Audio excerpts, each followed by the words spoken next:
Good morning. It's time to get in touch. In Touch is a public affairs show dedicated to improving the lives of Susquehanna Valley residents. I'm Freddi Hammer, News Director at Backyard Broadcasting. The spotted lanternfly has been on the radar of U.S. scientists since it was first detected in southeast Pennsylvania in 2014. The invasive pest may look striking, but it's hungry for our agriculture and is generally a nuisance. And if we don't contain the spread of the spotted lanternfly, the Pennsylvania economy could take a hit that could cost upwards of $324 million a year. Penn State Extension Educator Emily Swackhammer is here this morning to help us understand the devastation this pest could cause if we don't learn how we can take small steps to eradicate it in our own space, as well as recognize the eggs and the pests themselves so we can destroy them. Good morning, Emily Swackhammer. Thanks for joining us on In Touch. Good morning. It's good to be here. First of all, where does the spotted lanternfly even come from? It's native to Asia, parts of Asia, and it was first discovered here in Pennsylvania in 2014 in eastern Berks County. How did it get here? Was it just because of produce that it rode in on from a ship? Is that where you think it would probably be? Yeah, it probably came in on commerce. We move goods around the world all the time, and we have really sophisticated inspection services at our ports through the U.S. Department of Agriculture. Mm-hmm. But this is one insect that's hard to find because one egg mass can be up to 40, 50 eggs, and if one egg mass gets through in a shipment, it can start a new population. So the things that come into our ports are inspected, but you can't look at every single item, every surface of every single item that comes through the ports. It's a dilemma. People work really hard to intercept what they can, and they have methods where they use statistics to figure out, statistically how much they need to inspect to be as close to perfect as they can be, but it's not a perfect world. This one got through. I was wondering about you and your colleagues. When you see this invasive pest moving toward your county or into a certain area, how do you react? Like, do you feel like, okay, let's buckle down? Or personally, do you feel kind of like, oh my gosh, what's your reaction? Yeah, I think a little bit of both. Okay. When it first came here, of course, we didn't have any information about how it would behave in Pennsylvania. We did have some literature from South Korea where it had been introduced as an invasive in the previous decade. Mm-hmm. So we had some information coming out of South Korea to predict or try to predict how it might behave here, but we really didn't know. So when it first came, we really tried to get on board as much as we could with public information, with what we did know, mm-hmm. and immediately tried to get research started so we could find out answers to questions. It takes a long time to get research cranked up. You have to find funding. You have to find people that are available that can do the research, that have the skills they need. Most of the time, those people are already involved in other projects. It's hard to really pivot on a dime when something new comes into the area. Do you have a bug background? My background is in plant pathology, my formal training, but I've been working as an extension agent for more than 20 years, so I've done a lot of cross-training. And Penn State Extension, we're all about providing research-based information, and we are adept at trying to address any questions that come along and find the research-based information that's practical for people. So I feel like I've had pretty good cross-training in entomology. Sure.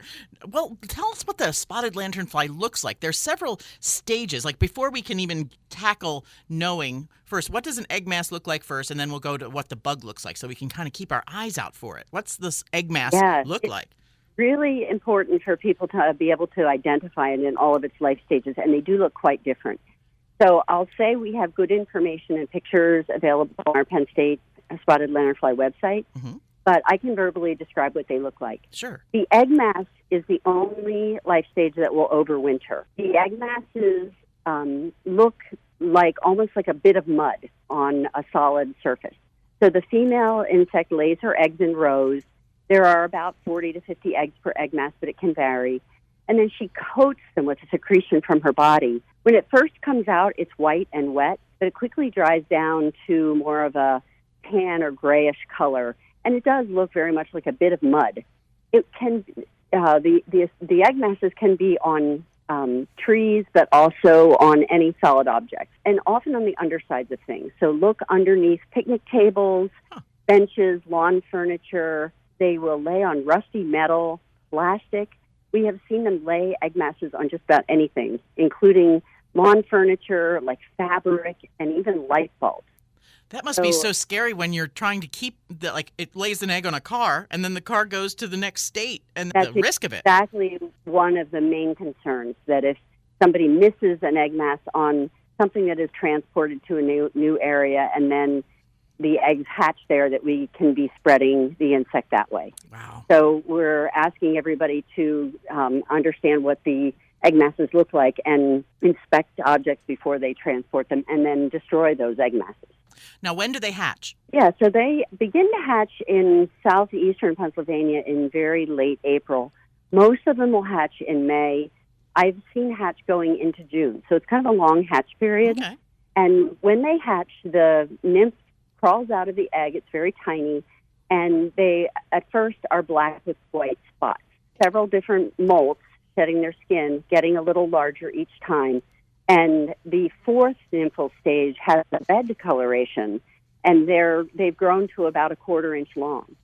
So Wow. We're starting to see fourth instars in the very southern parts of Pennsylvania right now. Soon they'll be transitioning into that fourth nymphal stage. They start to transition into the adult stage in July, and then after, the middle of August or so, they're all pretty much in the adult stage. And they're kind of pretty. When I first saw one, I'm like, I bet that's a spotted lanternfly, not really knowing because it looks like a little lantern. It's red and spotted. They are really quite pretty. And they have an underside that's kind of yellow. I looked on your site, too. It has some interesting pictures. But definitely, the site is important so that you can see the different kinds of bugs that you're looking for. What is that site? It's psu.edu? The best way to find it is just Google Penn State Spotted Lanternfly. Okay. Now, you're talking about the eggs that can hatch, and you say they overwinter. That's a long time to look for egg masses. We sort of have an advantage there, don't we? In a way, we have an advantage because you have a long time, but you also have a long time where there is a potentially viable life stage in the landscape that could easily be transported unintentionally. Okay. So we're recommending that people inspect everything that they can after the first killing frost. So that's the end of the adult stage. They'll all die when it gets really cold, and no more egg laying will go on. That's the time of year to really inspect everything, your vehicles, your campers, anything that you might be moving. And just around the house, even things that you aren't planning on moving, if you go out and destroy the egg masses, you can reduce the number that will be potentially hatching in your landscape the following spring. Recommending everybody inspect their landscapes as best they can after the first killing frost. And then you still need to be careful that you're not moving something that you haven't inspected. But once you've inspected your vehicle with that final inspection of the year, you don't need to keep checking it throughout the winter because no egg-laying activity will continue. Okay. Now, as we want to eradicate them, there's several levels. I read through that. So there's sort of like we take care of some things, and then at an extreme level, there are insecticides and treatment that's to be done, but only by professionals. So tell us about the level where we are, what we can move into as we see more bugs as in our area. Yeah, the more we've learned about spotted lanternfly has allowed us to come up with a really big range of management options. And that is in all of our information on our website. But we encourage people to start with cultural methods, things like getting rid of the tree of heaven, Alanthus altissima, which is their preferred host. It's considered a weed. It's an invasive tree that was also brought here from Asia. So if you can get rid of tree of heaven, you probably can reduce the number of spotted lanternfly that will be in your immediate area. So that's a cultural method. Then there are physical and mechanical methods, and that would be things like trapping them. We know that the nymphs will fall out of the trees and land on the ground, and they crawl back to a plant, and they go back up. They're looking for tender foliage to feed on. And in areas where we have lanternfly, you see them just marching up the trunks of trees in that nymphal stage. Wow. So we have recommendations to put traps in their way. And we are recommending the circle traps. They're They're safer for wildlife than some of the previous methods that people were using. And you can purchase the circle traps commercially. It's sort of like a funnel that you wrap around a tree.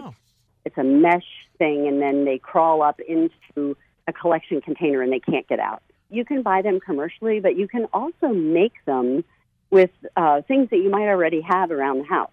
And we have a fact sheet on our website that gives you step-by-step instructions of one way to make a circle trap, and it shows pictures of how to do that. What are some of the other trees that a spotted lanternfly might land on to lay eggs? They'll lay their eggs on any solid object. Okay. So really any tree could be a tree that they would lay their eggs on. They do move around from types of plants to another, sort of with a little bit of a pattern through the season.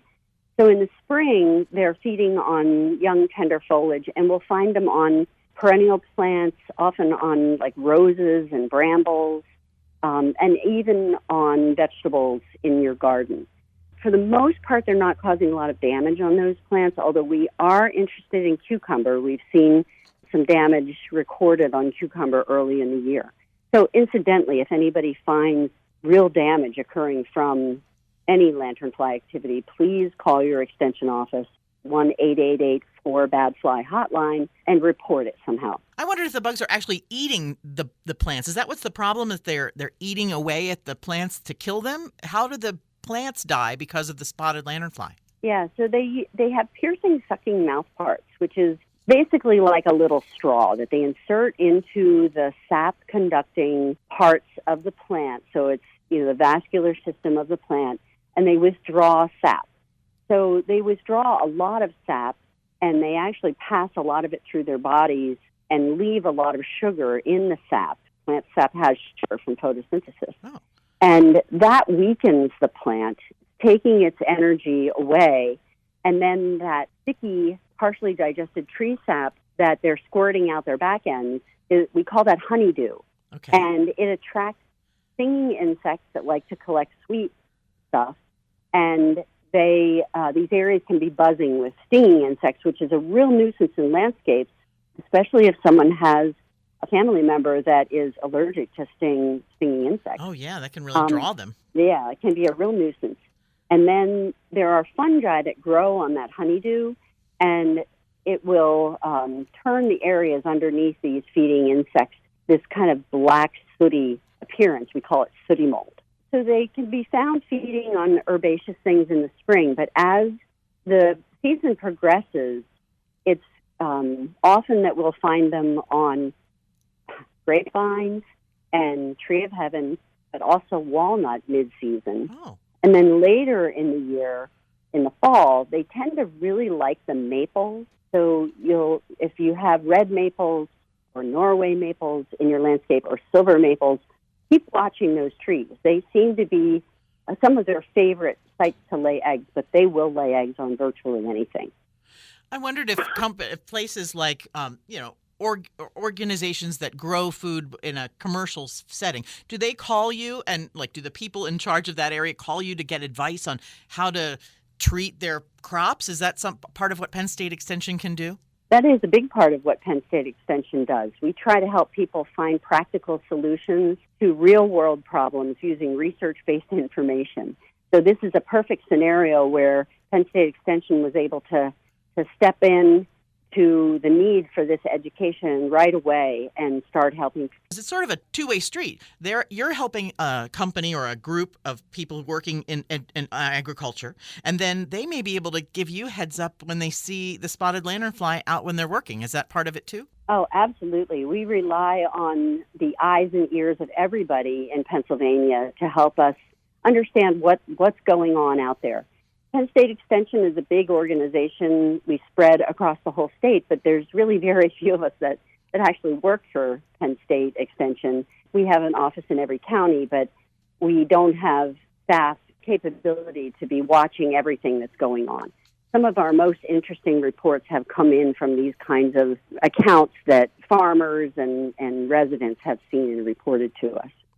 It says there's 45 counties now that are dealing with the Pennsylvania spotted lanternfly quarantine. Lycoming County just added in 2022. Is that because it's official? Have we just seen a spotting here or a sighting here, or is it now they know there's a threshold that they meet, now they're quarantined? Yeah, it means they have found an established population of lanternfly in that county. Okay. So there are pockets of established populations within the counties that are under quarantine, but the lanternfly is not uniformly distributed all the way across these counties. So for Lycoming County, there are certain municipalities where we know there are established populations, but that has resulted in the whole county being brought under the Pennsylvania Department of Agriculture quarantine. What's a hotline number that we can call in case we want to know, is this something that we need to worry about in our yard, and have someone either take a look or look at a picture? Yeah, so we have a hotline. It's 1-888-4-BAD-FLY, and that translates to 1-888-422-3359. That's staffed during the day, during business hours, and you can talk to a person and get some one-on-one assistance for the questions that you have. Well, that sounds good. So as residents, what we need to do is not panic and probably just look at these plants that are host plants, like you were saying, tree of heaven and grapes or roses. It looks like willow, sumac, red silver maple. Those are the ones that we need to take, the black walnut and butternut, to take a look at to make sure. But we don't have to panic and think every single problem in our yard is because of spotted lanternflies. Yeah, exactly. That's a great point. There are a lot of other things that can affect trees and plants in the landscape. And we have not seen a lot of damage from spotted lanternfly in residential landscapes. There's certainly a nuisance with the honeydew and sooty mold problem. Some of the researchers at Penn State have measured a decrease in photosynthesis on trees as a result of infestation. So we know that it's causing some sort of health impact on the trees, but we have not seen them kill landscape trees. We have seen them kill tree of heaven, the invasive tree that they really love, and that isn't considered a landscape tree. It's really considered an invasive weed. We have also seen them kill grapevines, and that's most likely due to the fact that they're draining that energy reserve that the vines need to get them through the winter. Okay. So it's a combination of depletion of resources in the vine and then winter conditions. We grow a lot of grapes in Pennsylvania. So this is very important that we're protecting our grape industry, and we're working toward better methods to help the grape growers manage spotted lanternfly and hopefully not incur a lot of financial loss because of it. Well, we certainly want to keep our eyes open for spotted lanternfly eggs as well as, populations of them. Is there a class or anything that can be taken by PSU, maybe even online, or something you have available to train people to be more careful to look for them? Yeah, we do. For the general public and for anybody, we have videos and short videos that are broken down into topics. So for interested people, go to our Spotted Lanternfly website, and you can watch these videos and get a lot of the information that way. We also have various handouts and fact sheets, so you can look at the print-ready versions online. But if you have the need to distribute lots of copies to, like, your public community events, we also have some resources where we can work with you to get those copies to help you educate your community. Work with your local county extension office to get that to happen. So we do have a lot of information on our website, and then we also have this hotline that you can call and talk to a real person with more specific questions. Well, that's great. The hotline, 1-888-4-BAD-FLY, which is 1-888-422-3359. Emily Swackhammer, thank you so much for joining us this morning on In Touch about all of your knowledge of the spotted lanternfly. We now have a chance to watch until they lay eggs in the fall. So that's what we're waiting for, laying eggs in the fall and getting rid of those egg masses when we see them. That's right. We also need to remember that businesses are required to have a spotted lanternfly permit. Okay. And you can get the permit by going to our Penn State Spotted Lanternfly website and taking a training course. There's no cost for the course. You watch the recording, you take a quiz, and then you're issued your permit.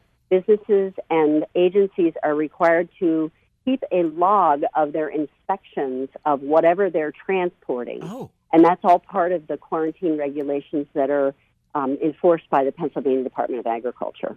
Well, these are all good things to remember as we try our best to stop the spread of the spotted lanternfly and save our economy in Pennsylvania as well as other states. It's in 9 other states, right? I think it's in a total of 11 states right now. It's growing every single year, so we want to make sure that we learn what we can from the Penn State Extension website.